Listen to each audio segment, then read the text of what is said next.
इस भोली शक्ल पर मत जाना, इसके पीछे शातिर कातिल छिपा है। इस भोले चेहरे ने 6 महीने तक पुलिस को खूब छकाया।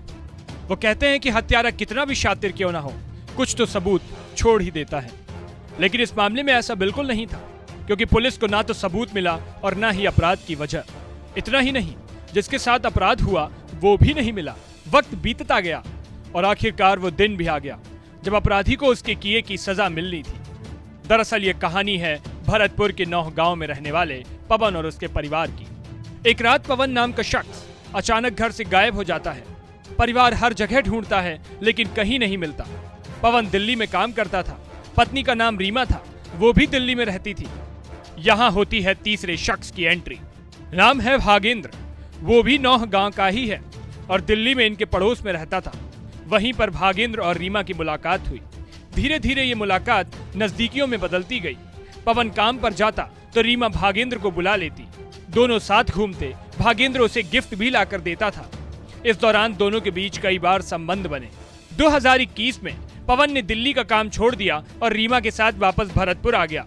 लेकिन रीमा भागेंद्र से दूरी सहन नहीं कर पाई और यहीं से शुरू होता है रीमा और उसके बॉयफ्रेंड के अपराध का सिलसिला।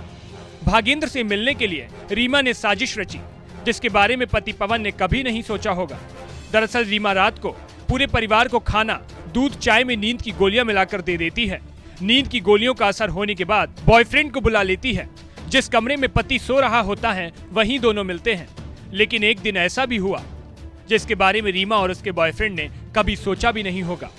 दरअसल रोज की तरह आज भी रीमा ने पूरे परिवार के खाने में नींद की गोलियां मिला दी। गोलियों के असर के कारण परिवार के सभी लोग गहरी नींद सो रहे थे तो भागेंद्र मकान में घुसा और रीमा से संबंध बनाने लगा। इसी दौरान पवन की बेहोशी टूटी और उसने पत्नी को भागेंद्र के साथ आपत्तिजनक हालत में देख लिया। बस फिर क्या था, दोनों ने अपने अपराध को छुपाने के लिए पवन के ठिकाने लगाने के लिए तुरंत प्लान बना डाला। भागेंद्र ने अपने दोस्त दीप को भी बुला लिया और तीनों ने मिलकर पवन का गला दबाकर हत्या कर दी। वहीं पवन के शव को छुपाने के लिए भागेंद्र और रीमा ने पवन की लाश को चादर में लपेटकर रस्सी से बांध दिया। इसके बाद एक बोरी में लाश डाल दी। इसके बाद भागेंद्र और दीप बाइक पर शव रखकर उसे गांव से 2 किलोमीटर दूर सुनसान जंगल में नहर के पास ले गए। वहां उन्होंने बोरे में लाश के साथ 15 किलो का पत्थर बांध नहर में डाल दिया ताकि लाश पानी के ऊपर न आ जाए। दोनों रात करीब 2:30 बजे बाइक पर ही दिल्ली के लिए रवाना हो गए।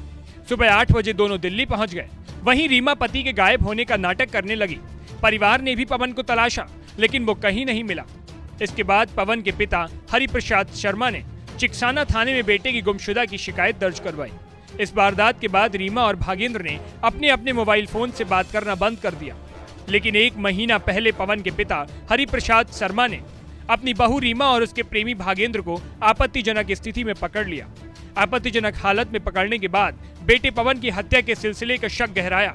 मृतक के पिता हरप्रसाद ने थाने पर अपनी बहू और उसके प्रेमी के खिलाफ हत्या का मुकदमा दर्ज कराया। आरोपी भागेंद्र और उसकी प्रेमिका से पुलिस ने अलग अलग पूछताछ की तो उनकी बातों से पुलिस को शक हुआ। सख्ती से पूछताछ की तो दोनों ने अपना जुर्म भी कबूल कर लिया।